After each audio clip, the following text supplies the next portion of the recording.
మంత్రులు ఆయన సహాయం చేసి క్షేమంగా ఈ గృహానికి చేర్చినందుకు అవకాశం ఇచ్చినందుకు తండ్రి దేవుడికి నా కృతజ్ఞతలు.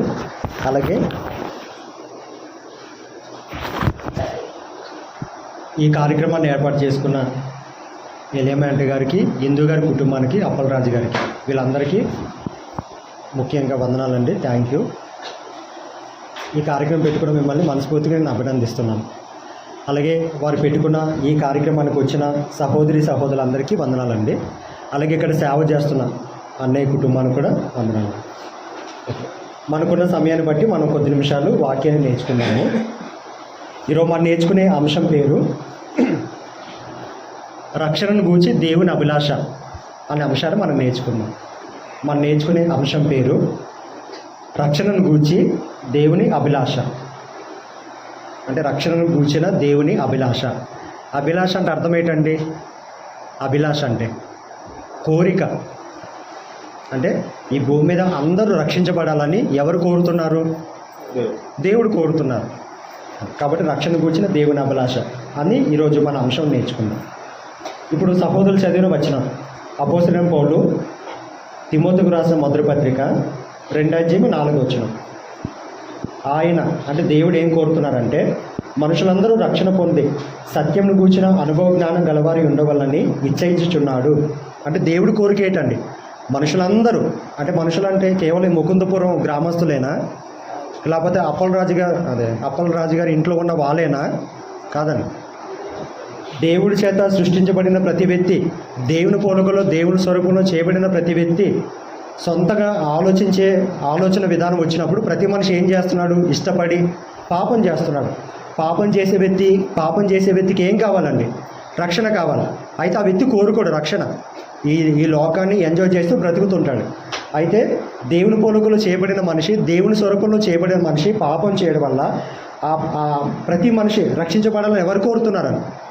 దేవుడే కోరుతున్నాడు. ఎందుకంటే దేవుడు పరిశుద్ధుడు, ఆయన రక్షిస్తాడు. ఆయన మళ్ళీ మనల్ని తన పిల్లలుగా చేసుకోవాలని ఆయన కోరిక. అందుకే అక్కడ ఉన్న మాట మనుషులందరూ రక్షణ పొంది సత్యం గురించి అనుభవ జ్ఞానం గలవారి ఉండవాలని.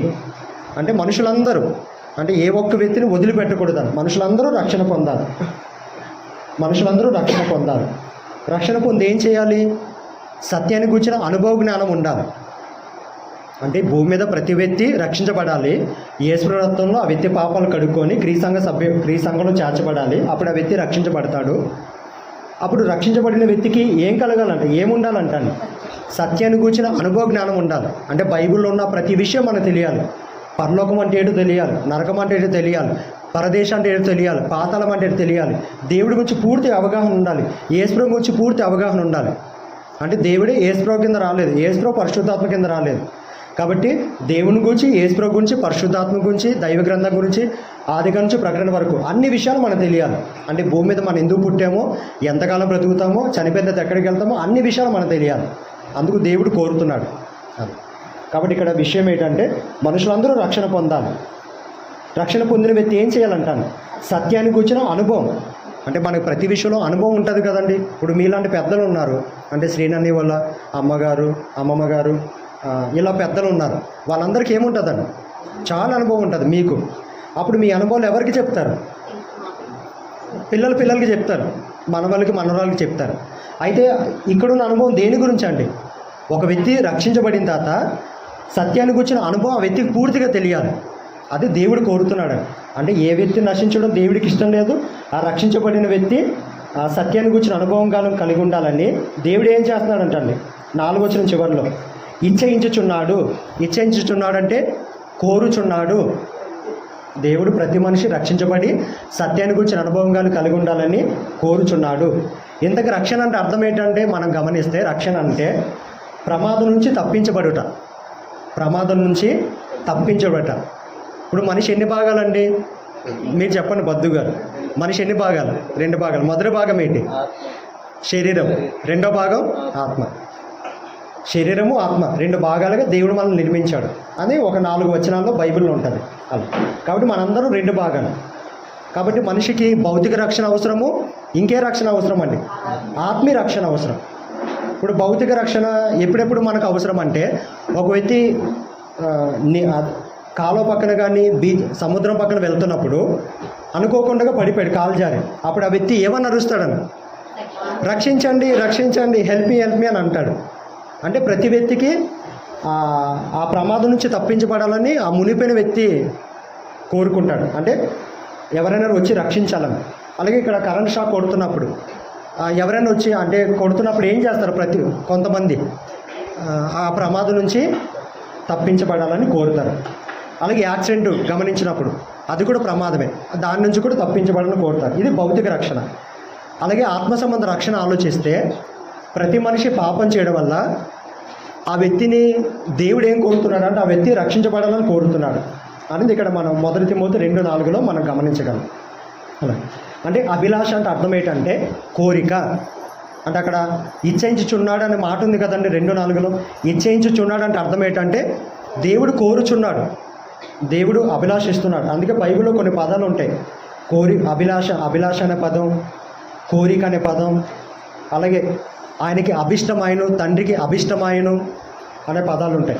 ఆయన తలంచాడు అనే పదం ఉంటుంది, ఆయన సంకల్పించాడు అనే పదం. అంటే ఈ పదాలని దేనికోసం అంటే దేవుడి భూమి మీద ప్రతి వ్యక్తి రక్షించబడాలని దేవుడు కోరుతున్నాడు. అభిలాష ఆయనకి, ఆయన తలస్తున్నాడు, ఆయన సంకల్పిస్తున్నాడు. అలా ఇప్పుడు మనం సామెతలు 13:2 ఒక వచనం ఉంటుంది. సామెతలు 13:2 అక్కడ ఉన్న మాట ఏంటంటే కోరిక సఫలం కాకపోతే హృదయం వస్తుంది. అంటే కోరిక సఫలం కాకపోతే హృదయం ఏం చేస్తుంది అంటాను, నొచ్చుకుంటుంది. ఇప్పుడు మనందరికీ చాలా ఆశలు ఉంటాయి, కోరికలు ఉంటాయి. అవి సమయానికి మనం అనుకున్న సమయానికి తీరకపోతే మనకి ఎలాగుంటుందని, మన ఫీలింగ్స్ ఎలాగుంటాయి, బాధగా ఉంటుంది. కోరిక ఆశ తీరుట ప్రాణాన్ని తీరిపోయినా అక్కడే ఉంటుంది. అంటే ఆశ తీరడం ప్రాణానికి తీర్పి, కోరిక సఫలం కాకపోతే హృదయం ఏం చేస్తుంది, నొచ్చుకుంటుంది. ఇప్పుడు దేవుడి కోరిక ఏంటండి, మనుషులందరూ భూమి మీద ఉన్న ప్రతి మనిషి రక్షించబడాలి. దేవుడి కోరిక తీరుతుందండి, తీరట్లేదండి. మొన్న శ్రీనాని ఒక మాట అన్నారు, ఈశ్వరావు గారి ఇంటి దగ్గర జ్ఞాపకత కొడుకు అయిపోయిన తర్వాత మళ్ళీ వాళ్ళు క్షేమంగా వెళ్ళిపోయలేదు, నేను ఫోన్ చేస్తే అన్నీ ఒక మాట అన్నారు. అంటే మనమే కరెక్ట్గా సేవ చేస్తే ఇన్ని ఏర్పడవు అబద్ధ బోధలు. అలాగే అంటే మనందరూ కలిసి సేవ చేస్తే అబద్ధం బోధ ఏర్పడదు, అందరూ రక్షించబడతారు. మనం మన కోసం ఆలోచిస్తున్నాం, కానీ దేవుడి కోరిక ఏంటండి ప్రతి మనిషి రక్షించబడాలి. అంటే కోరిక తీరిపోతే హృదయం ఏం చేస్తుందని, నొచ్చుకుంటుంది. అంటే మన ఊరిలో లేకపోతే మన ఇంట్లో ఎవరైనా రక్షించబడిపోతే ఆ వ్యక్తిని బట్టి దేవుడి హృదయం ఏం చేస్తుందని, నొచ్చుకుంటుందని. ఇప్పుడు మన ఆదికాండం 6 గమనిస్తే నోవా కుటుంబం దేవుడు కోరుకున్నట్టు బ్రతికారు. దేవుడు చెప్పిన ఆజ్ఞ ప్రకారం ఓడగడుతూ సువార్త చేస్తూ బ్రతుకుతున్నారు, దేవుడు కోరుకున్నట్టు బ్రతుకుతున్నారు. నోవా కాలం ప్రజలు ఎలా బ్రతుకుతున్నారని మన లోకాసు వార్త 17 యేసుప్రభు చెప్పారు, తినుచు త్రాగుచు పెళ్లి చేసుకొనుచు పెళ్ళికి ఇవ్వడుచు ఉన్నారు. జలప్రలయం వచ్చింది, వాళ్ళందరినీ ఏం చేసిందని, జలప్రలయంలో వాళ్ళు నాశనం అయిపోయారు. ఇప్పుడు జలప్రలయం వాళ్ళందరూ నాశనం అయిపోయారు. ఇంతకు వాళ్ళందరూ ఎవరి పిల్లలండి, దేవుడి చేత నిర్మించబడిన వారు, దేవుని పోలికలు దేవుడి స్వరూపంలో చేయబడిన వారు. కానీ వాళ్ళు ఎలా బ్రతుకుతున్నారు, మన ఆదికాండం 6:5 చదివితే ఎలా బ్రతుకుతున్నారు ఒకసారి చదవండి. ఆదికాండం 6:5.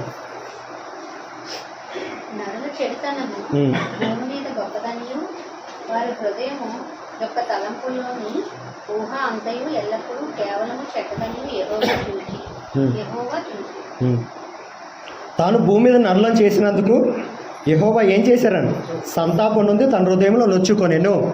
అంటే కోరిక తీరకపోతే హృదయం ఏం చేస్తుందని సామెతలు 13 చదివాం. కోరిక తీరకపోతే హృదయము నొచ్చుకుంటుంది.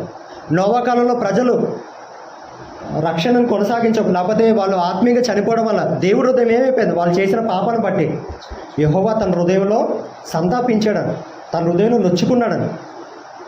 అంటే ఈ మధ్యలో మేము విన్నాం, అంటే మనుషులకేమో అంటే మనందరికీ పాపం చేయడం ఎంజాయ్మెంట్. అంటే పాపం చేసే ప్రతి మనిషి ఏం చేస్తాడు, ఎంజాయ్ చేస్తాడు. కానీ ఒక మనిషి పాపం చేసి ఆత్మీయంగా ఏమైపోతాడు, చచ్చిపోతాడు. కానీ ఒక వ్యక్తి ఆత్మీయంగా చనిపోతే ఎవరికి బాధ అండి, ఎవరు కడుపుకోత, దేవుడు కడుపుకోతాను. ఒక పెద్ద ఆయన చెప్పారు, ఒక ఆయనకి 2 కుమారులు ఉన్నారంట, 22 సంవత్సరాల ముందు జరిగింది. ఆ 2 కుమారులు యాక్సిడెంట్లో చనిపోయారంట. ఇప్పుడు గుర్తొచ్చినప్పుడల్లా 2 కుమారుల కోసం బాధపడతాడంట. ఈ మధ్యలో మనం ఒక న్యూస్ చూసాం, హైదరాబాదు చేవెళ్ళ దగ్గర ఒక యాక్సిడెంట్ అయింది. టిప్పర్ లారీ ఆ పిక్ అంతా బస్సులో పడిపోవడం వల్ల బస్సులో చాలా మంది ఒక తల్లిదండ్రులకు ముగ్గురు కూతుళ్ళు, ఒక కొడుకు ఉన్నాడు, కొడుకు లేడు అక్కడ, ముగ్గురు కూతుళ్ళు ఏమైపోయారు, స్పాట్లో చనిపోయారు. ఆ తల్లిదండ్రులు ఎంత బాధపడుతున్నారు. అలాగే అంటే ఆ తల్లిదండ్రులు మా ముగ్గురు కూతుళ్ళు చనిపోయారనే వాళ్ళకి అంత కడుపు కోత అయితే, దేవుడి పోలికలో దేవుడి స్వరూపంలో చేయబడిన ప్రతి మనిషి పాపం చేసి ఎవరిని ఏడిపిస్తున్నారు, దేవుని ఏడిపిస్తున్నారు. అందుకు దేవుడేం కోరుతున్నాడు అక్కడ 1 తిమోతి 2:4 మనుషులందరూ రక్షణ పొందాలి. రక్షణ పొంది వదిలేస్తే సరిపోదు, ఆ సత్యాన్ని కూర్చున్న అనుభవ జ్ఞానం నేర్చుకోవాలి. బైబిల్లో అన్ని విషయాలు తెలియాలి. మీ ముకుందపురంలో సేవ చేస్తున్న అన్నయ్యకి ఎంత వాక్యం తెలుసో మీకు అంత తెలియాలి. పాటల బుక్కులు అన్ని పాటలు రావాలి, వాటి రాగం తెలియాలి. అలాగే బైబిల్లో అన్ని విషయాలు తెలియాలి. అది ఎవరు కోరుతున్నారు? ఆయన యెహోవా దేవుడా? యెహోవా దేవుడు. ఒకళ్ళు ఆయన చెప్తే మనం పట్టించుకో. యెహోవా దేవుడు కోరుతున్నాడు, సత్యాన్ని గురించిన అనుభవం కలిగి ఉండాలని దేవుడు కోరుతున్నాడు. రక్షించబడాలి, అనుభవ జ్ఞానం పొందాలి.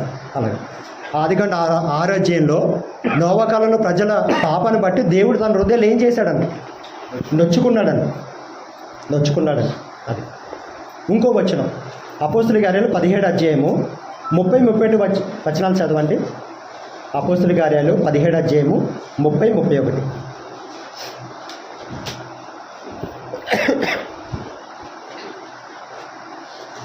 ఓకే, నేను చదువుతాను. ఆ అజ్ఞాన కాలములను దేవుడు చూడనట్టుగా ఉండేను. ఇప్పుడైతే అందరూ మారుమనసు పొందవాలని మనుషులకు ఆజ్ఞాపించున్నాడు. ఎందుకనగా తాను నియమించిన మనుషుల చేత నీతిని అనుసరించి భూలోకమును తీర్పు తీర్చబోయేడు ఒక దినం నిర్ణయించి ఉన్నాడు. మృతుల్లోండి ఆయన లేపినందున దీన్ని నమ్ముటకు అందరికీ ఆధారం కలగజేసి ఉన్నాడు. అంటే అపోస్తలుడైన పౌలు ఏథెన్స్ పట్టణంలో సేవ చేస్తూ అక్కడున్న వాళ్ళందరితో ఏమంటున్నాడని, ఆ అజ్ఞాన కాలములను దేవుడు ఎలాగున్నాడు, చూడనట్టుగా ఉన్నాడు. కానీ ఇప్పుడైతే అంతటా అందరూ, మనకి పాటల బుక్కులు ఉంటుంది కదండి, జాకోబు అనే పాడిన పాట ఈ వచనాన్ని బట్టే అంతటా అందరూ మారు మనసు పొందాలి. అంటే మారు మనసు అంటే ఆ సువార్త అందుతుంది మనకి. ఆ మనసు, పాత మనసును తీసేసుకొని దేవుడిచ్చిన మనసును ఏర్పాటు చేసుకోవడం, మారు మనసు పొంది బాప్తిని తీసుకొని క్రీస్తు సంఘంలో చేరడం, అది మారు మనసు. ఇక్కడ దేవుడి కోరిక ఏంటండి, అంతటా అందరూ మారు మనసు పొందాలి. అక్కడ 1 తిమోతి 2:4 మనుషులందరూ రక్షణ పొందాలి. అక్కడ ఒక వ్యక్తిని వదిలిపెట్టి, ఒక వ్యక్తి కాదండి, మనుషులందరూ రక్షణ పొందాలి. ఇక్కడున్న మాట ఏంటండి, అంతటా అందరూ. ఇక్కడ కూడా ఎవరినైనా వదిలిపెట్టేచ్చండి? కాదండి. అంతటా అందరూ మారు మనసు పొందాలని ఎవరు కోరుతున్నారని? దేవుడు కోరుతున్నాడు. ఎవరు ఆజ్ఞాపిస్తున్నారని? దేవుడు ఆజ్ఞాపిస్తున్నాడని. ఇప్పుడు సత్యనారాయణ గారు ఉన్నారు, వాళ్ళిద్దరు కొడుకులకి ఏదో పని ఆజ్ఞాపించారు. మీరు రాగా నా పని చేయకపోతే మీరేం చేస్తారు? వాళ్ళని కోపపడతారు. ఇప్పుడు డాడీ ఏదైనా పని ఆజ్ఞాపించాడు, చేయకపోతే, ఒక టైం కల్లా చేయకపోతే డాడీ కోపం వస్తుందా?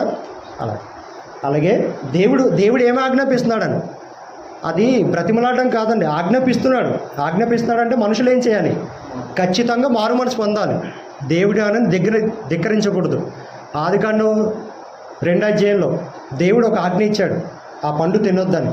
3వ అధ్యాయంలో వాళ్ళు ఏం చేశారండి? మొట్టమొదటి మానవులు ఆదామవ్వ దేవుడి ఆజ్ఞని అతిక్రమించారు. దేవుడు వాళ్ళని ఏదైనా తోట నుంచి ఏం చేశాడని? గెంటేశాడని. అంటే వాళ్ళ కోసమే దేవుడు ఏదైనా తోట నిర్మించాడు. కానీ ఎప్పుడైతే దేవుడి ఆజ్ఞను అతిక్రమించారో ఆ తోటలో ఉండడం వాళ్ళు అర్హత పోగొట్టుకున్నారు, ఆత్మీయంగా చనిపోయారు. కాబట్టి దేవుడు వెంటనే వాళ్ళిద్దరిని గెంటేశాడని మాట చిన్న మాట అండి, అది గెంటేశాడండి. అది అంటే పాపం చేసే వ్యక్తిని దేవుడు ఉంచాడని. ఎందుకంటే ఆయన పరిశుద్ధుడు. మన ఆలోచన కూడా, అందుకే ఇందాక 3వ పాట ఎప్పుడో పాటు ఓనేస్తామో ప్రియనేస్తామని పాడుతూ, హృదయం అన్నిటికంటే మోసకరమైంది, అది ఘోరమైన వ్యాధి కలది, ఇర్మియా 17:9 బట్టి. అలా కాబట్టి దేవుడు మనుషులకు ఏమని ఆజ్ఞాపిస్తున్నాడని, అంతటా అందరూ మారు మనసు పొందాలని ఆజ్ఞాపిస్తున్నాడు. ఎందుకు ఆజ్ఞాపిస్తున్నాడు? 37వ వచనంలో తాను నియమించిన మనుషుల చేత, అంటే యేసుప్రభు చేత నీతిని అనుసరించి భూలోకానికి యేసుప్రభు ఏం చేస్తారని తీర్పు తీర్చబోయేడు ఒక దినం నిర్ణయించి ఉన్నాడు. మృతుల్లోండి యేసుప్రభుని లేపినందున దీన్ని నమ్మడానికి మనుషులందరికీ ఆధారం కలగజేశాడని. అలా ముందు మనం దేవుడి అభిలాష చూస్తున్నాం. దేవుడి అభిలాష ఏంటంటే మనుషులందరూ రక్షణ పొందాలి, అది దేవుడి అభిలాష. ఇక్కడున్న వచనం అంతటా అందరూ మారు మనసు పొందాలి అని ఎవరికి ఆజ్ఞాపిస్తున్నాడని? దేవుడు అందరికి ఆజ్ఞాపిస్తున్నాడు. ఇంకో వచనం చదువుకుందాం. దేవుడి అభిలాషలో ఇంకో వచనం అందుకే ఒకసారి ఎబ్రి 9:27 చదవండి. ఎబ్రి 9:27. ఎబ్రి పత్రిక 9:27. మనుషులు ఒక్కసారి పొందవలనని నియమించబడిన ఆ తర్వాత తీర్పు జరుగుతుంది. అంతేనా? అంటే అక్కడ ఉన్న మాట ఏంటండి, మనుషులు ఒక్కసారి ఏం చేయాలి? మరణించాలి. అందరు మరణించిన తర్వాత ఏం జరుగుతుందండి? తీర్పు. ఇప్పుడు ఒక్కొక్క వ్యక్తి మరణించిన తర్వాత తీర్పు కాదండి, అందరికి ఒకేసారి. ఇప్పుడు మనం ప్రతి నెల ఎక్కడైనా ఆఫీస్లో ఉద్యోగం చేస్తాం అనుకోండి, ఇప్పుడు కూలి పని చేసే వాళ్ళకి సాయంత్రం కూలి, ఆఫీస్లో వర్క్ చేసే వాళ్ళకి నెలకు ఒకసారి జీతం. కానీ ఇప్పుడు భూమి మీద దేవుడు ఎలాంటి తీర్పు నియమించాడండి? చనిపోయిన తర్వాత మనుషులందరూ ఒకేసారి చనిపోవాలి. తర్వాత ఏం జరుగుతుందండి? తీర్పు. ఎవరి ద్వారా జరుగుతుంది తీర్పు? యేసు ప్రభు ద్వారా. అంటే భూమి మీద ఉన్న ప్రతి వ్యక్తి యేసు ప్రభులో బ్రతకాలి. బ్రతికితే మన తీర్పులోంచి సేవ్ అవుతాం. యేసు ప్రభులో బ్రతకుండా మనకులా మనం బ్రతికితే మాత్రం సేవ్ అవ్వమండి, తీర్పులో నిలబడాలి. మన రోమా 8:34 పౌలు మాట్లాడతాడు, శిక్ష విధించేది ఎవరు? యేసుక్రీస్తే. తీర్పు తీర్చేది ఎవరు? యేసుక్రీస్తే. ఆయనే మన కోసం ప్రాణం పెట్టాడు, మనకు ఆయన తీర్పు తీరుస్తాడు. ఆ తీర్పులో మనం నిలబడకుండా ఉండాలంటే ఈ భూమి మీద ఏం చేయాలని? రక్షించబడాలి, దేవుడిచ్చిన ఆజ్ఞని పాటించాలి.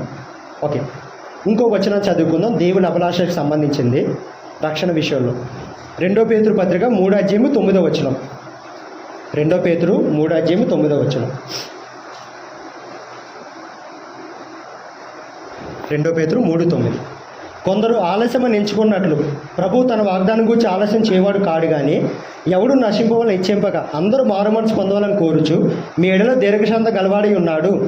అంటే ఎక్కువ మంది ఆలోచన ఏంటంటే యేసు ప్రభు ఎప్పుడో వస్తానన్నాడు ఇంకా రాలేదు అని ఎక్కువ మంది ఏమనుకున్నారండి? యేసు ప్రభు వస్తాడు ఇంకా రాలేదని అనుకుంటున్నారు. అక్కడ పేతురు ద్వారా పరిశుద్ధాత్మ ఏమన్నాడు? కొందరు ఆలస్యమని ఎంచుకున్నట్లు ప్రభు తన వాగ్దానం గురించి ఏం చేయడు? ఆలస్యం చేయడు. ఒకవేళ యేసు ప్రభు ఇప్పుడు వస్తే ఎంతమంది సిద్ధపడ్డారు? ఎంతమంది రక్షణ పొందున్నారు? ఎంతమంది సత్యాన్ని గురించిన అనుభవం తెలుసుకున్నారు? కాబట్టి మనకే ప్రమాదం ఆయన వస్తే.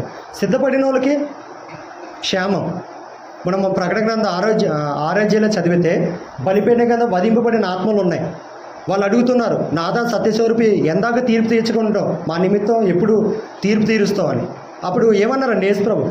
ఇంకా కొంతకాలం ఆగండి. అంటే వాళ్ళు అడగవచ్చు ఆ మాట, మా నిమిత్తం ఎప్పుడు తీర్పు తీరుస్తామని.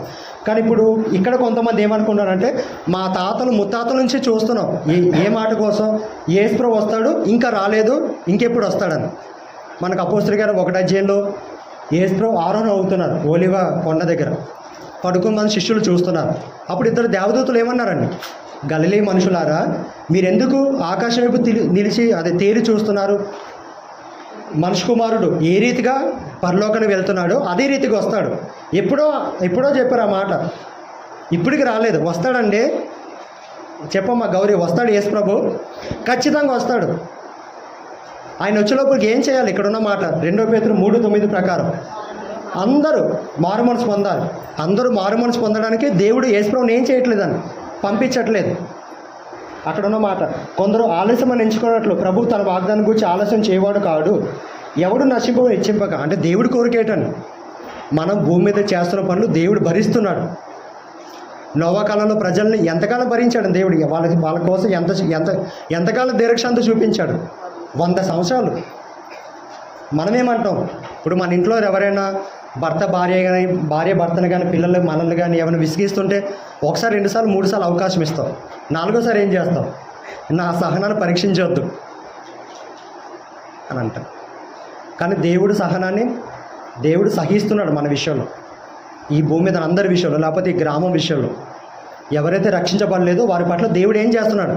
తన దీర్ఘశాంతం చూపిస్తున్నాడు. దాన్ని అనువుగా తీసుకోకూడదు రక్షించబడిన వ్యక్తి అని. కాబట్టి ఇక్కడ దేవుడి కోసం 3 వచనాలు చూసామని. రక్షణ కోసం దేవుడు అభిలాష చేయటాను, మనుషులందరూ రక్షణ పొందాలి, అది దేవుడు కోరుతున్నాడు, ఇచ్చేయిస్తున్నాడు. రెండో దేవుడి కోసం మరొక సంగతి ఏంటంటే అంతటా అందరూ మారుమనసు పొందాలి అని దేవుడు కోరుతున్నాడు అని మనుషులకు ఆజ్ఞాపిస్తున్నాడు. యేసు ప్రభు చేత తీర్పు తీర్చాలని నిర్ణయించాడు యేసు ప్రభుని. 3వ వచనం 2 పేతురు 3:9 యేసు ప్రభుని ఎందుకు పంపించిన ఆలస్యం చేస్తున్నారు? అంతటా అందరూ మారుమనసు పొందాలి, అందరూ రక్షించబడాలి. ఎవరు నశించడం ఆయనకి ఇష్టం లేదు. అందుకు దేవుడు యేసు ప్రభుని పంపించడానికి ఆలస్యం చేస్తున్నాడు. ఇప్పుడు ఒక మాట, ఇప్పుడు దేవుడికి ఎలాంటి కోరిక ఉందో ఆ కోరిక ఎవరికి ఉందండి? బైబిల్లో చదివితే యేసుప్రభువుకు ఉందండి ఆ కోరిక. అంటే ప్రతి మనిషి రక్షించబడాలని దేవుడు ఎలాగా అభిలాష ఉందో యేసుప్రభువుకు అలాంటి కోరిక ఉందండి. ఇప్పుడు యేసుప్రభు అభిలాష ఏంటో చూద్దాం. యేసుప్రభు గురించి కొన్ని వచనాలు. యేసుక్రీస్తు అభిలాష ఏంటి అనేది మనం గమనిస్తే యోహాను సువార్త 3:16. యోహాను సువార్త 3:16. దేవుడు అది మనందరికీ తెలిసిన కంఠస్థ వాక్యం. దేవుడు లోకాన్ని ఎంత ప్రేమించాడు? ఎంతో ప్రేమించాడు. ఎంత ప్రేమించాడు? ఇంత. మనం ఎంత ప్రేమిస్తున్నాం దేవుణ్ణి? అంటే దేవుని ప్రేమించే వ్యక్తి ఆయన గ్రంథాన్ని చదువుతాడు ఇష్టపడి. దేవుని ప్రేమించే వ్యక్తి ఆయన సన్నిధికి ఎప్పుడు విడనాడు. సరే, దేవుడు లోకాన్ని ఎంతో ప్రేమించాడు. అప్పుడు ప్రేమించి ఏం చేశాడండి? తన అద్వితీయ కుమారుడు తనను బాగా ప్రేమించే యేసుప్రభుని మన కోసం ఏం చేశాడని ఈ భూమి మీద పంపించాడు. అప్పుడు యేసుప్రభు నందు ఎవరైతే విశ్వాసం ఉంచుతారో ఆ వ్యక్తి ఏం చేయకూడదు? నశింపవలని ఇచ్చేయింపక, అక్కడ 3:16లో తన అద్వితీయ కుమారునిగా పుట్టిన వాణియందు అంటే యేసుప్రభు నందు విశ్వాసం ఉంచు ప్రతి వాడును, అంటే మనందరూ యేసుప్రభు నందు విశ్వాసం ఉంచితే మనం ఏం చేయబడము? నశించకుండా రక్షించబడతాం. ఏం పొందుకోవడానికి? నిత్య జీవము, అంటే దేవునితో నిరంతరం జీవించడానికి. దేవుడు ఎవరిని అనుగ్రహించాడని? యేసుప్రభుని అనుగ్రహించాడని. అంటే అక్కడ కూడా మాట ఉంది, ప్రతి వాడును. అంటే అక్కడ కొంతమందిని తప్పించడం కాదని, ప్రతి వాడును రక్షించబడాలని యెహోవా దేవుడు యేసుప్రభుని ఈ లోకాన్ని ప్రేమించి ఈ లోకాన్ని పంపించారని. కాబట్టి యేసుప్రభు కూడా అభిలాష ఉందా లేదని? మనం రక్షించబడాలని. అంటే దేవుడికి ఎంత కోరుకుందో యేసుప్రభుకి అంత కోరుకుంది. ఏ విషయంలో అండి? ఈ భూమి మీద అందరూ రక్షించబడాలని యేసుప్రభు కోరుకుంది. అది యేసుప్రభు విషయంలో. అంటే దేవుని అభిలాష యేసుక్రీస్తు అభిలాష ఒకటే. 2 కొరింథీ 5:20-21 వచనాలు చదవండి. ఇప్పుడు మనం యేసుక్రీస్తు అభిలాష గురించి చదువుతున్నాం. 2 కొరింథీ 5:20-21. కావున దేవుడు మా ద్వారా వేడుకొనినట్లు మేము క్రీస్తుకు రాయబారులమై దేవుడితో సమాధానపడుకొని క్రీస్తు పక్షంగా మిమ్మల్ని బతిమాలుకొంటున్నాము. ఎందుకనగా మనం ఆయన యందు దేవునికి తగినట్లు పాపం మెరుగు ఆయనను మన కోసం పాపంగా చేసింది. అంతేనండి. మనం 19 నుంచి అలా చదువుకుంటే అదేమనగా దేవుడు వారి అపరాధములను వారి మీద మోపక, అంటే మనం చేసిన అపరాధాలని ఎవరి మీద మోపట్లేదు దేవుడు? మన మీద. ఇప్పుడు మనుషులందరూ వాళ్ళు తప్పు చేసినా ఎవరి మీద మోపడానికి ప్రయత్నం చేస్తారని? పక్క వ్యక్తి మీద. ఇప్పుడు ఆదాం పాపం చేశాడు, దేవుడు ఆదాముని డైరెక్ట్గా అడిగితే ఎవరి మీద మోపాడని? ఇగో నువ్వు ఇచ్చిన ఈ స్త్రీ వల్ల నేను పాపం చేశాను, నువ్వు ఆవిడ నా స్త్రీని ఇవ్వకపోతే నేను తినకపోతున్నాను, నేను నీ కుమారుడుగా బ్రతుకుతున్నాను అని. అంటే భూమి మీద ప్రతి వ్యక్తి ఇతరుల మీద నింద మోపడానికి ప్రయత్నం చేస్తాడు. అది మనుషుల మనస్తత్వం. కానీ ఇక్కడ దేవుడు ఏం చేస్తున్నాడని? దేవుడు వారి అపరాధములను, అంటే మనం చేసిన అపరాధములను ఎఫెసీ 2:1 ఉంటుంది కదండి, మన అపరాధముల చేతను పాపం చేతను మనం చచ్చినమై ఉండగా. ఇప్పుడు ఏదైనా తోటలో ఆదాము పాపం చేశాడు, ఆత్మీయంగా వెంటనే చనిపోయాడు, కానీ భౌతికంగా మాత్రం 930 సంవత్సరాలు బ్రతికే ఉన్నాడు. ఇప్పుడు మన దృష్టిలో కూడా చాలామంది భౌతికంగా బ్రతికే ఉన్నారు, కానీ దేవుని దృష్టిలో వాళ్ళు ఆత్మీయంగా ఎలా కనిపిస్తున్నారు? అది మీ మనసాక్షి చెప్పుకోండి సమాధానం. అంటే పాపం చేసే ప్రతి వ్యక్తి ఆత్మీయంగా వెంటనే చనిపోతాడని, అది. కానీ భౌతికంగా బ్రతికే ఉంటాం. అంటే ఆత్మీయంగా చనిపోయారని పరిశుద్ధులైన దేవుడు తెలుస్తుంది, ఆయన సృష్టికర్త, సర్వజ్ఞుడు కాబట్టి. అలా కాబట్టి వారి అపరాధాలు వారి మీద మోపక ఏం చేశాడని దేవుడు? క్రీస్తునందు లోకంలో తనతో సమాధానపరచుకొనొచ్చు. అంటే పాపం చేసే ప్రతి వ్యక్తి దేవునితో సమాధానం ఏమైపోయింది? ఆ వ్యక్తికి దేవుడికి సమాధానం కట్ అయిపోయిందని. మన యెషయా గ్రంథం 59:1-2 వచనాలు చదువుకుంటాం. మన దోషాలు మన పాపాలు దేవునికి మనకి ఎలాగున్నాయి? అడ్డుగున్నాయి. దేవుడు పరిశుద్ధుడు, మన పాపం చేసి మనకు ఆయనకి సమాధానం లేదని. అప్పుడు యేసుప్రభు ఏం చేశారని? మనకి దేవుడికి సమాధానం పరచడానికి ఆయన రక్తాన్ని చిందించారు. 20 వచనంలో దేవుడు మా ద్వారా వేడుకొనున్నట్టు మేము క్రీస్తుకు రాయబారులమే దేవునితో సమాధానం పొందడానికి క్రీస్తు పక్షం మిమ్మల్ని బతిమాలు కొనుచున్నాను. అంటే పౌలుకి విషయం అర్థమైందని. అయ్యా మిమ్మల్ని బతిమలాడుకుంటున్నాం ఏంటి? దేవునితో మీరు సమాధాన పడండి. ఎవరు మధ్యవర్తిగా ఉన్నారు దేవునితో సమాధాన పడడానికి? యేసుప్రభు మధ్యవర్తిగా ఉన్నాడు. ఆయన మన కోసం చనిపోయాడు. అయ్యా మిమ్మల్ని బతిమలాడుకుంటున్నాం. అదే పౌలుకి అర్థమైందని విషయం.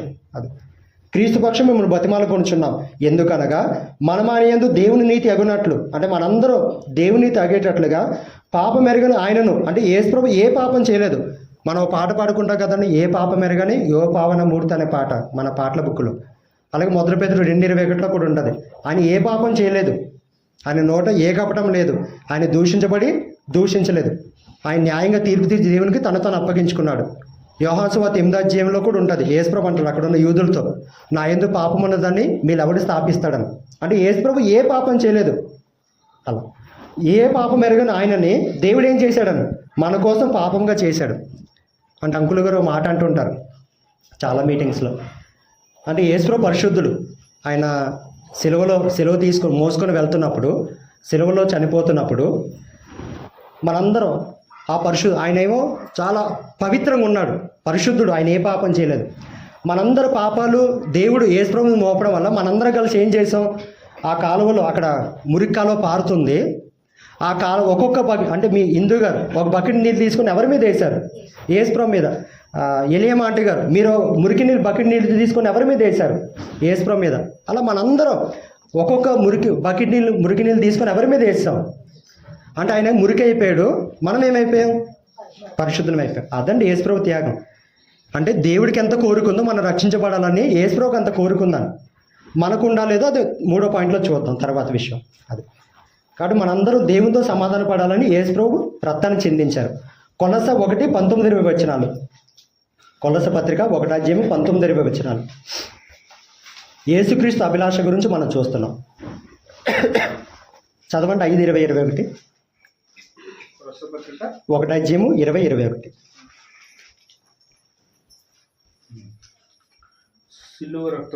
శిలువ రక్తము చేత సంధి చేసి ఆయన ద్వారా సమస్తమును, అవి భూలోకమందునైనను పరలోకమందునైనను వాటన్నిటిని ఆయన ద్వారా తమతో సమాధాన పరచుకున్న వాళ్ళని. అది అంటే అభిష్టం. అంటే ఇందా చెప్పుకున్నాం కదండి, తండ్రి కోరిక. అంటే తండ్రికి ఉన్న, యెహోవా దేవుడికి ఉన్న కోరిక ఏంటండి? శిలువ రక్తం చేత. అంటే పాపాలు పోయే మార్గం మనుషులు చాలా ప్రయత్నం చేస్తున్నారండి. మన ఆలోచన వల్ల పాపం పోదు, మానవ ప్రయత్నం వల్ల పాపం పోదు. పాపం పోయే మార్గం ఏంటంటే యేసుప్రభు శిలువలో ఆయన రక్తాన్ని కార్చారు. శిలువ రక్తం చేత సంధి చేసి, ఎవరెవరికి సంధి అండి? అంటే పరిశుద్ధుడైన దేవుడికి మనకి యేసుప్రభు ఏం చేశారు? ఆయన శిలువ రక్తం చేత సంధి అంటే సమాధానం పరిచారు. ఆయన ద్వారా సమస్తమును, అవి భూలోకమందున్నవైనను పరలోకమందున్నవైనను వాటన్నిటిని ఆయన ద్వారా, అంటే యేసుప్రభు ద్వారా తనతో, అంటే దేవునితో సమాధాన పరచుకునే వాళ్ళని ఎవరికి అభిష్టమైందండి? తండ్రి. మరి తండ్రికి అభిష్టమైతే మనకు ఉండాలా లేదండి ఆలోచన? తండ్రికి ఎలాంటి కోరుకుందో మనం, ఎందుకంటే మనందరం ఆయన స్వరూపం, ఆయన పోలిక. ఇప్పుడు యోహాను సువార్త 5:18 యూదులు యేసుప్రభు గురించి మాట్లాడుతూ, ఈయన విశ్రాంతి దినాచారం మీరడమే కాకుండా దేవుడు తన సొంత తండ్రి అని చెప్పి తను దేవునితో ఏం చేసుకుంటున్నాడు? సమానంగా చేసుకుంటున్నాడు. అంటే మనందరం దేవుడి పిల్లలం. కాబట్టి దేవుడికి ఎంత కోరుకుందో ప్రతి వ్యక్తి రక్షించబడాలని, మనకంత కోరుకుండాలని. అది తర్వాత యేసుప్రభు అభిలాష గురించి ఆలోచిస్తే మనందరూ తెలిసిన వచనం 2 కొరింథీ 8వ అధ్యాయం 9వ వచనంలో. 2 కొరింథీ 8వ అధ్యాయం 9వ వచనంలో అక్కడ యేసుప్రభుకి ఎంత కోరిక అంటే మనం రక్షించబడాలని. 2 కొరింథీ 8వ అధ్యాయం 9వ వచనం. యేసుక్రీస్తు ధనవంతుడు, అవునా కాదండి? యేసుక్రీస్తు ధనవంతుడు. ఆయన ధనవంతుడు అండి. మనల్ని ఏం చేయడానికి వచ్చాడు? మనల్ని ధనవంతులకు చేయడానికి ఆయన ఏమైపోయాడు? ఏంటండి ఆ త్యాగం? ఎందుకండి ఆ త్యాగం? మనందరం రక్షించబడాలి. తండ్రికి ఎలాంటి కోరికుందో కుమారుడైన యేసుప్రభుకి అంత కోరికుంది. అందుకు మనందరం రక్షించబడాలని యేసుప్రభు ఏం చేశారని? ఆయన ధనవంతుడు. మనం ఫిలిప్పీ పత్రిక 2వ అధ్యాయంలో చదివితే 5వ వచనం నుంచి, క్రీస్తు కలిగిన మనసు మీరు కలిగి ఉండి అని చెప్పి, ఆయన దేవునితో సమానుడు, తండ్రితో సమానుడు. కానీ ఆ భాగ్యం విడిచిపెట్టకూడని భాగ్యం ఎంచుకోలేదు. మనుషుల పోలికే పుట్టాడు, దాసు స్వరూపం ధరించుకున్న, తను తగ్గించుకుని రిత్తుడుగా చేసుకున్నాడు. ఎంతగా తగ్గించుకున్నాడని? శిలువ మనం పొందినంతగా తగ్గించుకున్నాడు. మరి మనం ఏం చేస్తున్నాం యేసుప్రభు కోసం? కాబట్టి ఇక్కడ మనం గమనించేది ఏంటంటే, యేసుప్రభు 2 కొరింథీ 8:9 కొరింథీయులతో యేసుప్రభు గురించి మాట్లాడుతూ పౌలు, యేసుక్రీస్తు ధనవంతుడు అయ్యింది, మనల్ని ధనవంతులుగా చేయడానికి యేసుప్రభు ఏం చేశారు? మన నిమిత్తం దరిద్రుడు అయిపోయాడు. ఎవరు చేస్తారండి ఆ త్యాగం? ఈ రోజుల్లో మాట సహాయం చేయడమే కష్టంగా ఉంటుంది. అంటే చాలా స్వార్థం పెరిగిపోయిందని, చాలా స్వార్థం పెరిగిపోయింది. కానీ యేసుప్రభు మనల్ని ధనవంతులు చేయడానికి ఆయన దరిద్రుడు అయిపోయాడని ఈ వచనంలో చూసాం. అలాగే మత్తయి 9:13 అంటే చదవద్దులేండి, మత్తయి సువార్త 9:13 అక్కడున్న మాట ఏంటంటే, మత్తయి ఇంట యేసుప్రభు భోజనానికి ఉన్నప్పుడు కూర్చున్నప్పుడు అక్కడ శాస్త్రులు పరిచయులు యేసుప్రభు గురించి మాట్లాడతారు. అప్పుడు యేసుప్రభు అంటారు, నేను పాపులను పిలవడానికి వచ్చాను తప్ప ఎవరిని పిలవడానికి రాలేదు, నీతిమంతులు పిలవడానికి. అంటే యేసుప్రభు ఎందుకు వచ్చారు? పాపులను పిలవడానికి వచ్చారు, నీతిమంతులు పిలవడానికి కాదు. మన రోమపత్రం 3 అధ్యాయాలకు ఉంటుంది, ఏ భేదం లేదు, అందరూ పాపం చేసి దేవుడు అనుగ్రహించే మహిమని. అంటే నీతిమంతులు లేడు, ఒకడు లేడు, నీతిమంతుడు ఒకడు లేడు, అందరూ పాపం చేసి దేవుడిచ్చే మహిమని పొందలేకపోతున్నారు. అందుకే యేసుప్రభు ఎందుకు వచ్చారండి భూమి మీదకి? పాపులు పిలవడానికి వచ్చారు. అది యేసుప్రభు అభిలాష ప్రతి వ్యక్తి రక్షణ విషయంలో. అలాగే మత్తయి సువార్త 11:28 యేసుప్రభు అక్కడ అంటారు, ప్రయాసపడి భారం మోసుకుని సమస్త జల్లారా నా దగ్గర రండి. ఏంటండి భారం? అమ్మ జమాటి గారు, ఏంటే భారం? అప్పుల భారమా, అనారోగ్య భారమా, ఈ బాడీ పెయిన్సా? కాదండి. ఏంటా భారం అంటే పాప భారం. మన యాత్రికుని ప్రయాణం వీడియో చూస్తాం, జాన్ బనియన్ అని ఒక ఆయన తీశారు. ఒక వ్యక్తి ఆ పాప భారాన్ని మూటను మోసుకొని వెళ్తుంటాడు. సాతాను చాలా శోధిస్తాడు ఆ వ్యక్తిని, చాలా ఆటంకాలు పెడతాడు. అంటే ఆ వ్యక్తి నాశనపురం నుంచి సురక్షిత పురానికి వెళ్ళాలి, వాళ్ళ భార్య పిల్లలు రారు. ఇతనికి విషయం తెలిసింది, ఆ పాప భారం మోసుకొని వెళ్తుంటాడు. అప్పుడు యేసుప్రభు సిలువకెచ్చి వస్తాడు, ఆ పాప భారం మూట దొర్లుకొని వెళ్ళిపోద్ది లోయలోకి. అది కాబట్టి పాప భారం పాపం చేసే ప్రతి వ్యక్తి మీద ఉంటుందని, కానీ ఆ మనుషులు గ్రహించరని. అప్పుల భారం గ్రహిస్తారు, ఇంత అప్పు ఉంది కాబట్టి కుటుంబాలు అందరూ కష్టపడాలి అప్పులు తీరాలంటే. కానీ యేసుప్రభు ఎందుకు వచ్చారని, ప్రయాసపడి భారం మోసుకొని వచ్చిన సమస్త జనులారా. అక్కడ కూడా సమస్త జనులారా ఉందా, కొద్ది మంది రండి మిగతాలు బ్రతకండి లోకస్తులాగా ఉందా? సమస్త జనులారా అంటే మీరు ప్రతి వచనం గమనిస్తే మనుషులందరూ రక్షణ పొందాలి, అందరూ మారు మనసు పొందాలి, ఎవరు నశించవాలని నిశ్చయింపగా అందరూ మారు మనసు పొందాలి అని ఆ మాటలని మనం పట్టుకొచ్చాము అక్కడ. కాబట్టి ప్రయాసపడి భారం మోసుకుని సమస్త జనులారా మీరేం చేయండి, నా వద్దకు రండి. అప్పుడు వస్తే నేనేం చేస్తాను? విశ్రాంతి ఇస్తాను. అంటే పాప భారం నుంచి మిమ్మల్ని విడిపిస్తాను, మీకు విశ్రాంతిని ఇస్తాను. అంటే పాప భావం ఎప్పుడు పోద్దో అది విశ్రాంతి అని. మనం అపోస్తలుల 8వ అధ్యాయంలో నపుంసకుడు ఉన్నాడు. అపోస్తలుల 8వ అధ్యాయంలో నపుంసకుడు యెషయా గ్రంథాన్ని చదువుకుంటూ వెళ్తున్నాడు. అప్పుడు ఫిలిప్పు ఆయనకు వాక్యం చెప్పాడు రథం ఎక్కి. అప్పుడు నపుంసకుడు అడుగుతున్నాడు, ఇదిగో నీళ్లు, నాకు బాప్తిసం ఆటంకం ఏంటంటే, ఇద్దరు నీళ్ళ దగ్గర బాప్తిసం ఇచ్చాడు. ఫిలిప్పు నపుంసకుడు బాప్తిసం ఇచ్చాడు. అప్పుడు నపుంసకుడు ఎలాగెళ్ళిపోతున్నాడు తిరిగి తన దేశానికి, ఎలాగెళ్తున్నాడు తన దేశానికి తిరిగి? సంతోషించుచు వెళ్ళాడు. ఎందుకు వెళ్ళాడు సంతోషించుచు? ఆ పాపభారం వదిలిపోయింది. అంటే ఆయన ఏమి యెరూషలేములో దేవుని ఆరాధించడానికి వచ్చాడు. ఆయన భౌతికంగా ఆయన స్థితి ఏంటండి? ఐథోపియాలో రాణి, కందాకి రాణి కింద గొప్ప ప్రధానమంత్రి, అంటే ధనాగారం అంతటి మీద అధిపతి. దాంతో బ్రతకొచ్చుగా జీవితకాలం ప్రాణం ఉన్నంత వరకు. అది సరిపోదండి. యేసుప్రభు దగ్గరికి రావాలన్నా పరలోకానికి వెళ్ళాలన్నా సరిపోదండి భౌతిక అధికారాలు, ధనాలు. ఎప్పుడైతే ఫిలిప్పు ఆ వ్యక్తికి బాప్తిసం ఇచ్చాడో ఆ వ్యక్తి ఎలాగ వెళ్తున్నాడు? సంతోషించుచు వెళ్ళాడంట. మన అపోస్తలుగా 16 అధ్యాయాలు చదివిన అదే ఉంటుంది. జైలు అధికారి అతని ఇంటివారు పౌలు బాప్తిసం తీసుకున్న తర్వాత పౌలు చేతిలో వాళ్ళందరూ జైలు అధికారి తన ఇంటి వారందరితో సంతోషించాడంటాను. ఎందుకు సంతోషం అండి? ఆ పాపభారం పోయింది కాబట్టి. అలా కాబట్టి పాపంతో ఉన్న వ్యక్తి సంతోషంగా ఉండడండి. అందుకే యేసుప్రభు అంటాడు, నేను సమాధానం ఇవ్వడానికి వచ్చాను, శాంతి ఇవ్వడానికి వచ్చాను, నెమ్మది ఇవ్వడానికి వచ్చాను. ఏంటి సమాధానం, ఏంటి శాంతి, ఏంటి నెమ్మదనం? పాపం చేసే ప్రతి వ్యక్తి ఆ వ్యక్తికి నెమ్మది లేదని, శాంతి లేదని, సమాధానం లేదని.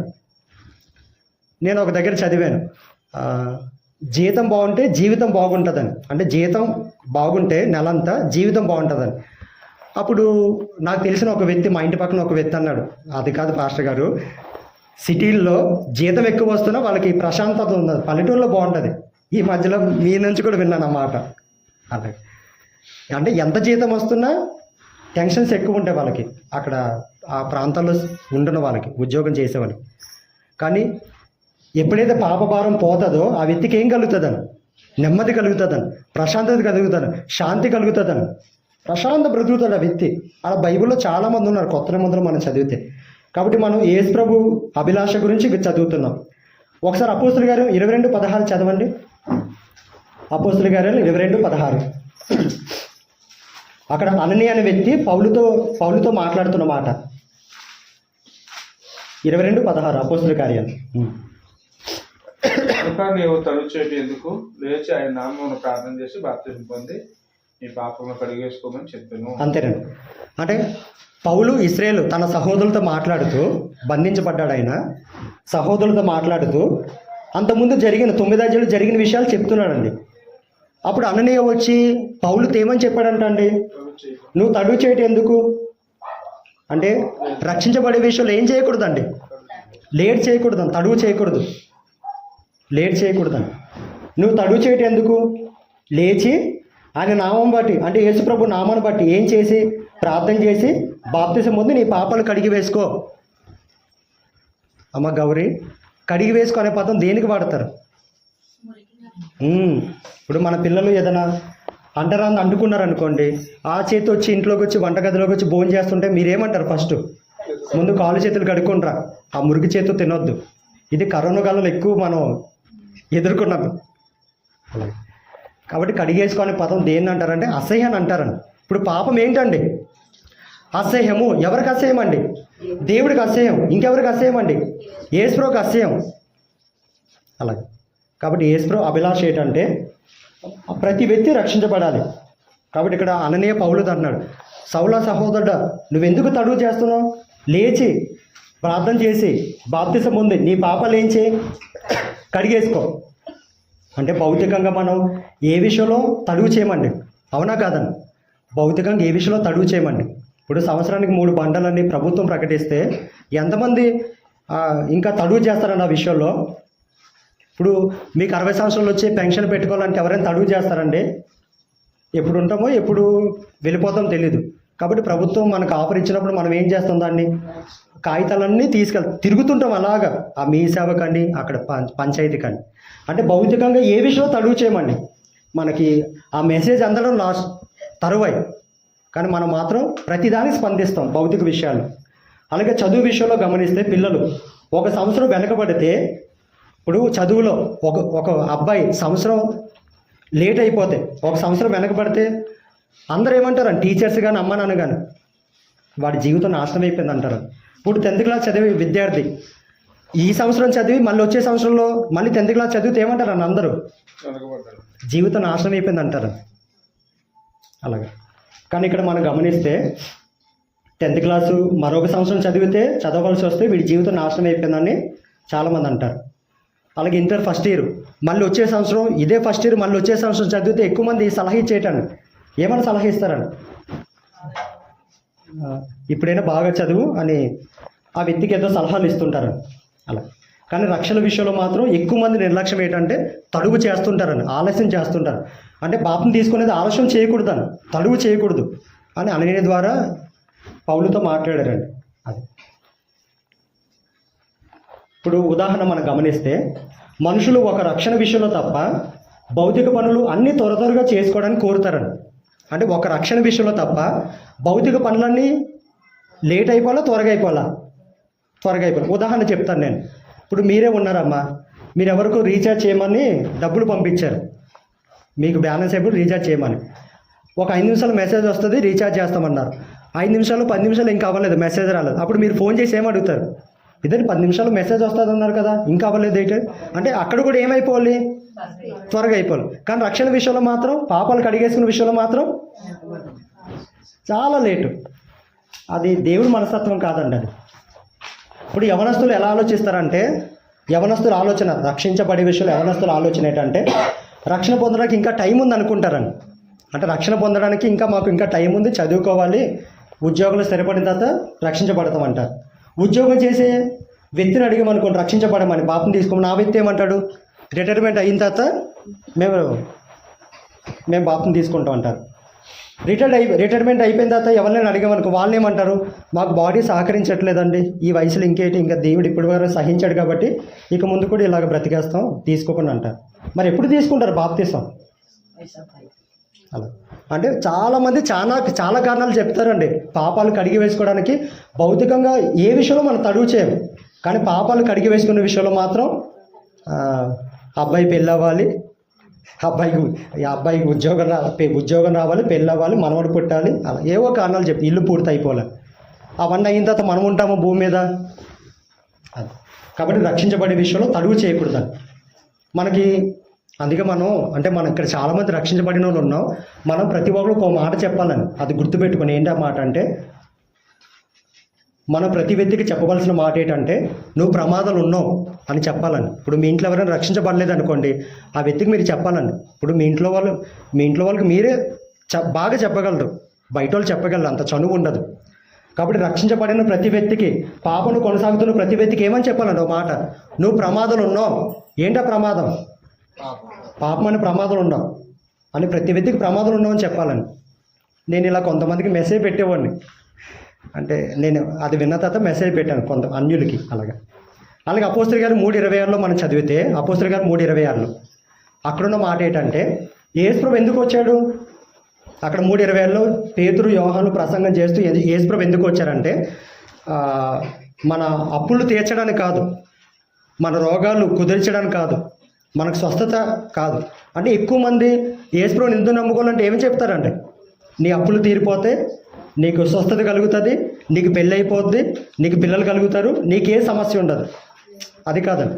అక్కడ అపోస్తలుగా 3:26 చదివితే అక్కడ యేసుప్రభు దేవుడు ఎందుకు పంపించాడంటే, దుష్టత్వం నుంచి, మనందరి దుష్టత్వం అంటే పాపం అనే లోకం నుంచి, సాతాను పరిపాలన నుంచి మళ్లించడానికే దేవుడు ఏం చేశారండి, యేసుప్రభుని పంపించాడు. యేసుప్రభు ఎందుకు వచ్చాడని, మనందరినీ మనం చేసే పాపం నుంచి, దుష్టత్వం నుంచి మళ్లించడానికే యేసుప్రభు వచ్చాడని అక్కడ ఉంటుంది.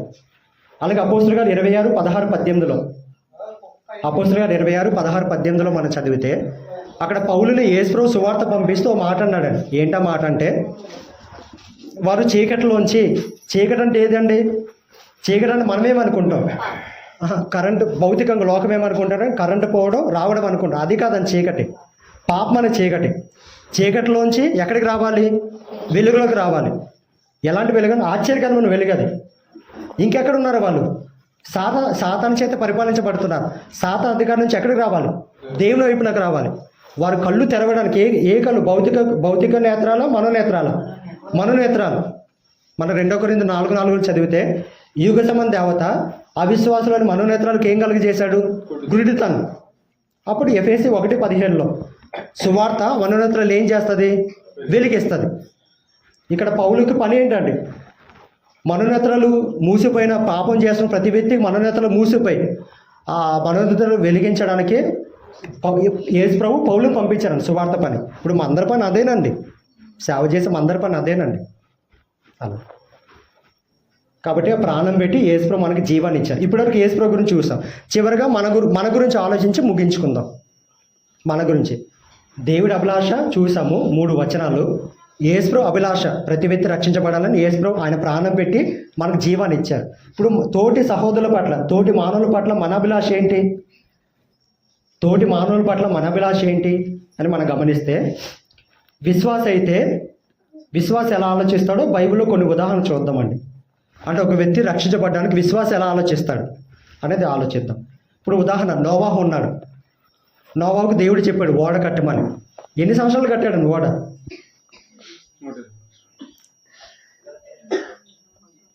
100 సంవత్సరాలు కట్టాడు. 100 సంవత్సరాలు ఓడ కట్టాడు. 100 సంవత్సరాలు ఓడ కడితే ఏం చేశాడు ఆయన? సువార్త చేశాడు, సువార్త చెప్పాడు. 100 సంవత్సరాలు ఓడ కడితే ఒక పక్క ఈ భౌతికంగా వరి చేస్తూ, ఇంకో పక్క దేవుడు వీళ్ళకి చెప్పిన, కుటుంబానికి చెప్పిన విషయాలు వాళ్ళందరికీ చెప్తున్నాడు. అంటే చెప్పక వాళ్ళెవ్వరూ మారలేదని, ఒక్క వ్యక్తి కూడా కదలలేదు. కానీ నోవహు ఏం చేశాడని, చెప్పక వాళ్ళ కుటుంబాన్ని రక్షించుకున్నాడని. నోవహు తన ఇంటి వారి కొరకు రక్షణ కోసం ఏం కట్టుకున్నాడు? ఓడ కట్టుకున్నాడు. అలాగే కాబట్టి ఇతరుల రక్షణ విషయంలో, అంటే తోటి మానవుల రక్షణ విషయంలో మనుషులుగా మనకి ఎలాంటి ఆలోచన ఉంది అని ఆలోచిస్తే, బైబిల్ విశ్వాసుల గురించి ఆలోచిస్తున్నాం. నోవాహు తన ఇంటి వారి రక్షణ కోసం ఓడ కట్టుకున్నాడు. అలాగా యెహోషువ అంటాడు, నేనును నా ఇంటి వారిను యెహోవాను సేవిస్తాం. అంటే ఇంట్లో వాళ్ళందరూ యెహోవాను నమ్మితే ఎంత భాగ్యం అండి అది. అందరూ చక్కగా పాటలు పాడుకుంటారు, కుటుంబ ప్రార్థన జరుగుతుంది, బైబిల్ చదువుకుంటారు. అంటే అందరూ భార్య ఒక 5 వచనాలు, భర్త ఒక 5 వచనాలు, పిల్లలు ఒక 5 వచనాలు, అందరు కుటుంబం కోసం ప్రార్థన ఎంత అద్భుతంగా ఉంటుందో. కుటుంబ ప్రార్థన ఆ ఇంటి చుట్టూ కాపలండి, దేవుడు కాపలా కాస్తాడు. ఇప్పుడు ఒక వ్యక్తి రక్షించబడి మిగతా అందరూ రక్షించబడకపోతే కొంచెం ఇబ్బందులు ఉంటాయి. యెహోషువ ఏమన్నాడు? నేను నా ఇంటి వారిని యెహోవాను సేవిస్తామన్నారు. మన అపోస్తులుగా 16 అధ్యాయాలు చదివితే లూదియా తన ఇంటి వారందరూ రక్షించబడ్డారని. అపోస్తులుగా 10 అధ్యాయంలో కొన్నేళ్ళు తన కుటుంబం ఇంటి వారందరూ రక్షించబడ్డారని. అలాగే 16 అధ్యాయులు జైలు వాళ్ళ ఇంటి అది చెరసల నాయకుడు వాళ్ళ కుటుంబం కూడా రక్షించబడ్డారని. ఇక్కడ నోవా కుటుంబం, ఆయన భార్య, కొడుకులు, కోడలు 8 మంది ఒకే ఆలోచనతో ఏం కట్టుకున్నారని? దేనికోసం అండి? రాబోయే జలప్రల నుంచి తప్పించుకోవడానికి, రక్షణ కోసం.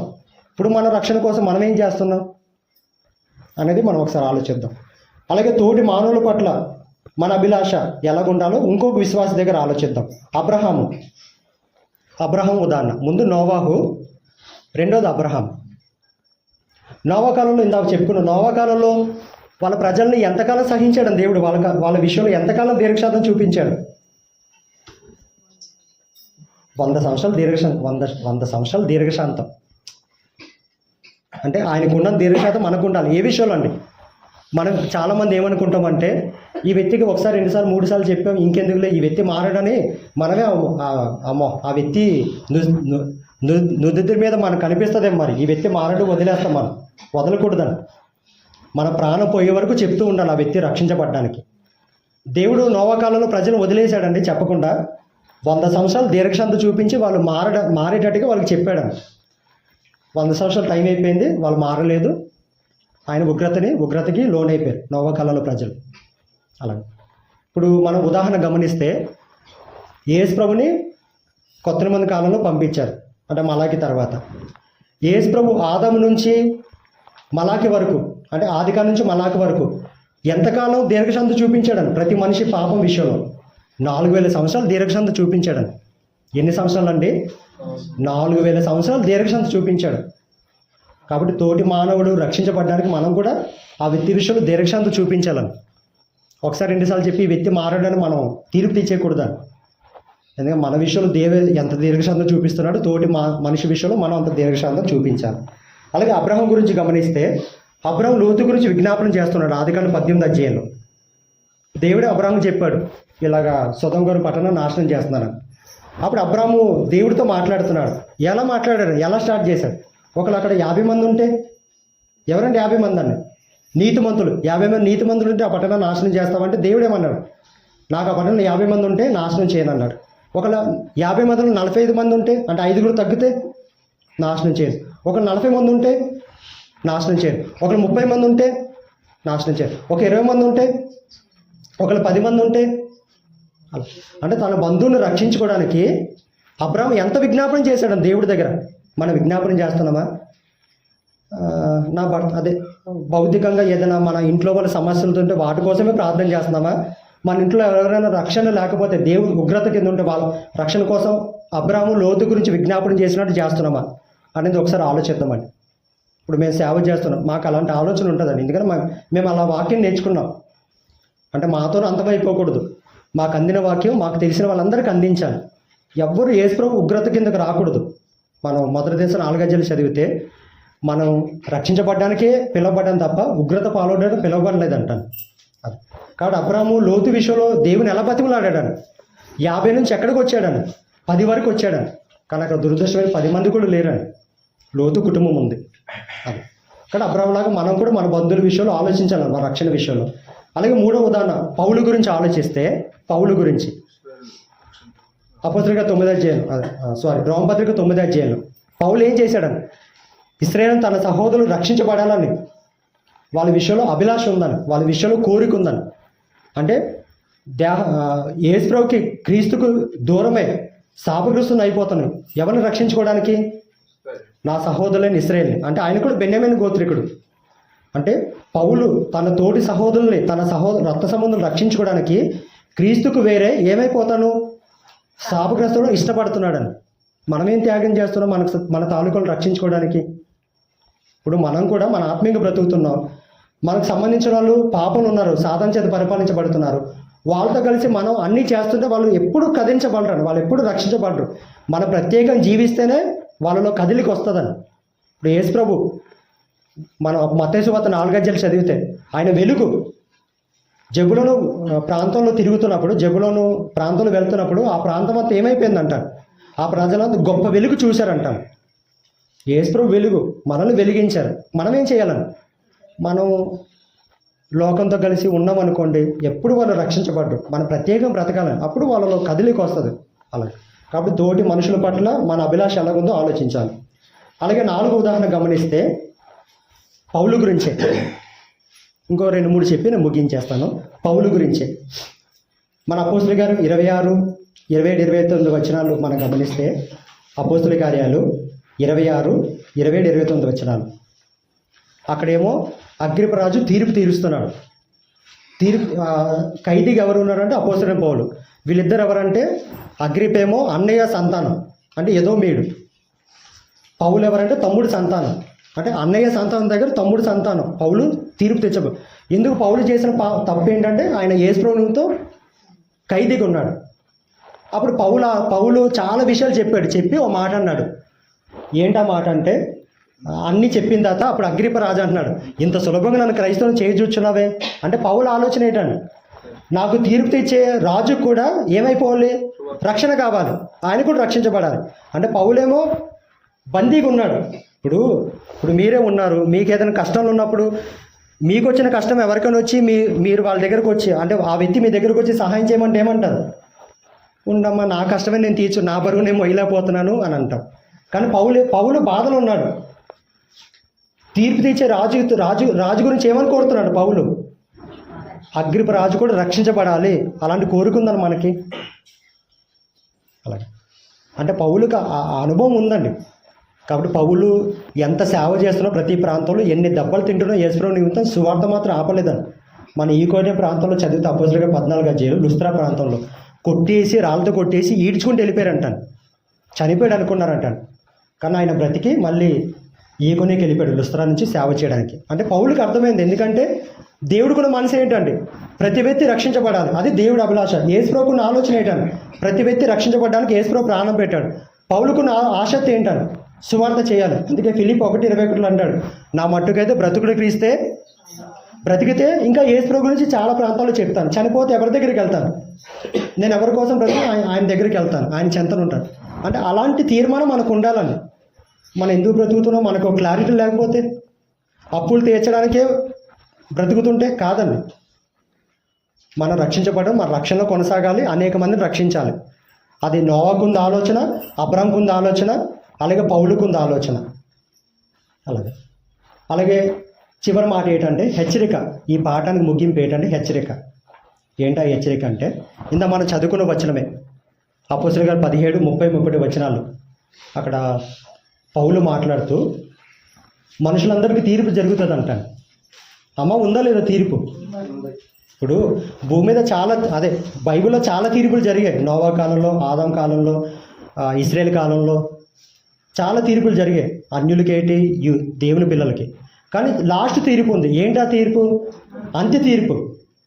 ఇప్పుడు ఈ భూమి మీద దేవుడి అభిలాషను మనం తీర్చకపోయినా, ఆయన పిల్లలు అవ్వకపోయినా, ఈ భూమి మీద యేసుప్రభు రక్తంలో మన పాపాలు కడుక్కోకుండా మనకు నచ్చినట్టుగా జీవిస్తే ఏంటండి ముగింపు?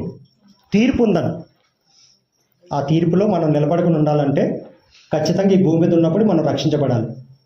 అందుకే 2 కొరింథీ 5:10 పౌలు మాట అంటాడు. 2 కొరింథీ 5:10 మనందరం అక్కడ నిలబడతామంట.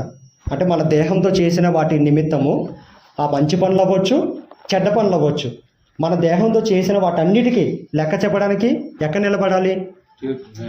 యేసుప్రభు సింహాసనం ఎలా ఉంటుందంటే న్యాయపు సింహాసనం. ఈ భూమి మీద ఎక్కడ న్యాయం జరగదు, కానీ యేసుప్రభుది న్యాయమైన సింహాసనం. ఆ న్యాయమైన సింహాసనం మీద యేసుప్రభు కూర్చుంటాడు. అంటే యేసుప్రభు మొదటిసారి వచ్చింది ఎందుకు వచ్చారు? రక్షించడానికి వచ్చాడు.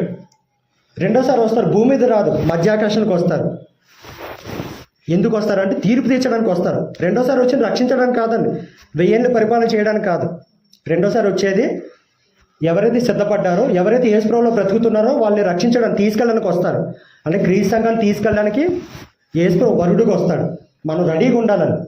మనం రక్షించబడాలి, సత్యాన్ని కూర్చిన అనుభవంలో ఎదగాలన్నమాట. కాబట్టి మనందరికీ 2 కొరింథీ 5:10 మన దేహంతో జరిగించిన వాటి ఫలమును మనందరం పొందేటట్టుగా, అది మంచి పని అవ్వచ్చు, చెడ్డ పని అవ్వచ్చు. కానీ ఆ వచనం చదివితే భయం వేస్తుందని. అంటే మన శరీరంతో ఎన్ని పనులు చేస్తున్నాం? మంచి పనులు చేస్తే తీర్పులో సేవ్ అవుతాం. మన దేహంతో చెడ్డ పనులు చేస్తే ఖచ్చితంగా మనం ఏం చేయాలి? తీర్పులో నిలబడాలి. యేసు ప్రభు లెక్క అడుగుతారు. క్రియల గ్రంథం ఉంటుంది, జీవ గ్రంథం ఉంటుంది. క్రియల గ్రంథంలో మనం చేసే క్రియలు మన ప్రకటన 14:13 చదువుకుంటాం. అదే 13 చదువుకుంటాం కదండి. ప్రభునందు మృతి పొందు మృతులు ధన్యులు. వాళ్ళు వెనకాల ఏం వెళ్తున్నాయి? మన ఏటీఎం కార్డులు కాదు, మన ధనం కాదు, ఏం వెళ్తాయి? మన క్రియలే. కాబట్టి ఎలాంటి క్రియలు చేస్తున్నాం? పరలోకంలో నిరంతరం ఉండేటట్టుగా భూమి మీద శరీరంతో క్రియలు చేస్తున్నామా? నరకానికి వెళ్ళేటట్టుగా క్రియలు చేస్తున్నామా? ఇక్కడే సెటిల్ చేసుకోవాలని. చాలామంది ఏమంటారంటే చనిపోయిన తర్వాత కటౌట్ మీద నీ ఆత్మ శాంతి కూరాలి అనే కుటుంబ సభ్యులు చాలా మాటలు రాస్తారు. అటు ఆ మాటలు నమ్మలేము, చాలా మాటలు రాస్తారు.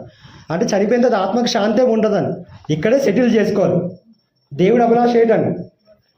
అందరూ మారు మనసు పొందాలి, అందరూ రక్షించబడాలి. అది దేవుడు అభిలాష. అభిలాష ఇక్కడే తీర్చాలి. భూమి మీద ఉన్నప్పుడు మనమే తీర్చాలి మన శరీరంలో. యేసు అభిలాష ఏంటండి? మన పాప నిమిత్తం యేసు ప్రభు మన భారాన్ని ఆయన మీద మోసుకొని మన కోసం రక్తం కార్చారు, మన పాపాలు భరించారు. అప్పుడు మనకున్న అభిలాష ఏంటండి? మనం రక్షించబడ్డాము, మన తోటి వాళ్ళందరినీ రక్షించాలి. మనకేం పని లేదు అనుకోకూడదు. చాలామందిని రక్షించాలి. రక్షించడానికి మనం ఒక వ్యక్తికి ఒక మాట చెప్పాలి. ఏంటంటే, నువ్వు ప్రమాదాలు ఉన్నావు, ఇప్పుడే యేసు ప్రభు వస్తే నీ పరిస్థితి ఏంటి? ఇప్పుడే నువ్వు భౌతికంగా మరణిస్తే నీ పరిస్థితి ఏంటి అని ప్రతి వ్యక్తికి ఆ వ్యక్తి ఏ ప్రమాదంలోనూ చెప్పాలని. అందుకే యెహెజ్కేలుతో దేవుడు అంటాడు 33 అధ్యాయంలో, నువ్వు కావలవానికి ఉన్నావు, నువ్వు వెళ్ళి వాళ్ళకి చెప్పు. ఒకవేళ వాళ్ళు నీ స్వరం వింటే యుద్ధం నుంచి తప్పించబడతారు, నీ స్వరం వినుకొని అజాగ్రత్తగా ఉంటే యుద్ధంలో వాళ్ళు చనిపోతారు. అలాగే యెహెజ్కేలు చెప్పకుండా వదిలేస్తే, ఇప్పుడు దుర్మార్గుడి దగ్గరికి వెళ్ళి దుర్మార్గుడు నువ్వు పాపం చేస్తున్నావు యెహెజ్కేలు చెప్పకపోతే ఏమవుతుంది? అతడు తన దుర్మార్గుల నుండి చనిపోతాడు, అతని ఆత్మ నరకానికి వెళ్తుంది. ఆ వ్యక్తి ఆత్మ నరకానికి వెళ్ళినందుకు ఎవరు చెప్పాలని లెక్క? యెహెజ్కేలు చెప్పాలి. ఇప్పుడు మా పని మనందరి పని అదేనండి. మన పని ఏంటంటే మనం రక్షణలో కొనసాగాలి. రక్షించబడిన ప్రతి వ్యక్తి దగ్గరికి వెళ్ళి నువ్వు ప్రమాదాలు ఉన్నావు, నువ్వు రక్షించబడని చెప్పాలని. దేవుడికున్న అభిలాష, యేసు ప్రభువుకున్న అభిలాష తోటి మానవుల పట్ల మనకు ఉండాలని. ఇంకొక వచనంలో మనం గమనిస్తే 2 దశ 1 అధ్యాయంలో అక్కడ ఉన్న మాట, యేసు ప్రభు 2వ సారి వచ్చినప్పుడు 2 పనులు చేయడానికి వస్తారంటారు. 2 దశ 1 అధ్యాయము 6-8 వచనాలు. యేసు ప్రభు 2వ సారి వచ్చినప్పుడు 2 పనులు చేయడానికి వస్తారు. ఏంటా పనులు అంటే, ఆయన ఆగమన ప్రకాశం మీద వస్తారు మధ్యాకాశానికి. 2 పనులు చేయడానికి ఏంటంటే, ఒకటేమో దేవుని ఎరగని వారికి ప్రతిదండన చేస్తారు. రెండోది ఏంటంటే సువార్తకు లోబడిన వారికి. దేవుని ఎరగని వారంటే ఎవరండి? మనం. అంటే మనం రక్షించబడి రక్షణలో కొనసాగకపోతే, సత్యానికి వచ్చిన అనుభవం జ్ఞానంలో పెరగకపోతే మనము లెక్క చెప్పాలి యేసు ప్రభుకి. ఆయన మొదటిసారి వచ్చినప్పుడు రక్షించడానికి వచ్చాడు, రెండోసారి రక్షించడానికి రావడానికి, ప్రతిదండన చేయడానికి వస్తాడు. ఆయన ప్రతిదండన చేస్తే మామూలుగా ఉండదని. మనుషుల చేతిలో పడ్డాక ఆయన చేతిలో భయంకరం. ఎప్పుడు 10 అధ్యాయాలు ఉంటుంది. అలా ప్రతిదండన చేయడం దేవుని ఎరగని వారు అంటే మనకి, అంటే దేవుని ఎరిగి కూడా మనం ఆయన వాక్యానుసారం బ్రతకపోతే మనం ప్రతిదండన చేయడానికి వస్తారు. రెండోది ఎవరికంటే యేసు ప్రభు వచ్చేది, ప్రతిదండన చేసేది. సువార్తకు లోబడిన వారికి. ఇప్పుడు ఈ గ్రామస్తులు ధన్యులు, ఈ కుటుంబం ప్రార్థన పెట్టుకున్నారు, చాలామంది సువార్త అందుతుంది. సువార్తకు ఎవరైతే లోబడట్లేదో వారికి ప్రతిదండన చేయడానికి యేసు ప్రభు వస్తారు రెండోసారి. ఈ 2 పనులు చేయడానికి యేసు ప్రభు వస్తారు.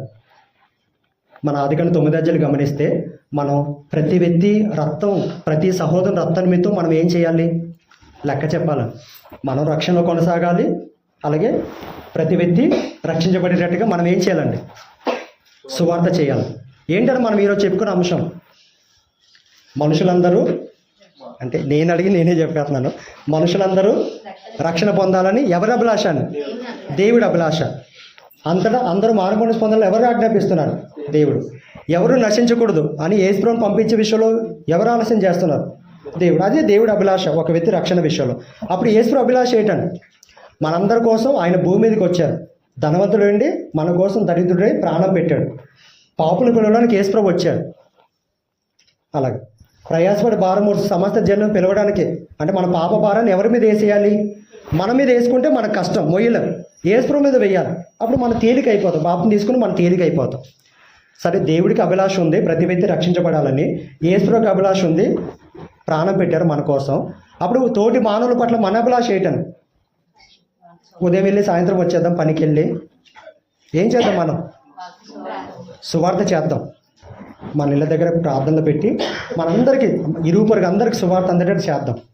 సువార్త అందితే ప్రతి వ్యక్తి కాదు. సువార్తలు ఏముందని దేవుని శక్తి ఉంది. ఆ దేవుని శక్తి అందరికీ తెలియాలి. ఈ భూమి మీద ప్రతి వ్యక్తి దేవుని సొత్తం, దేవుని కుమారుడు. కానీ పాపం చేసి ఏమైపోయాడు? దేవుడికి చాలా దూరం అయిపోయాడు. అప్పుడు సువార్త చెప్తే ఏమవుతుందని? కదులుతాడని, మారుమనసు రక్షించబడతాడు. కాబట్టి దేవుడికి ఎంత కోరిక ఉందో ఒక వ్యక్తి రక్షించబడాలని, యేసుప్రభువుకి ఎంత కోరిక ఉందో ఒక వ్యక్తి రక్షించబడాలని, తోటి మానవుల పట్ల మనకు కూడా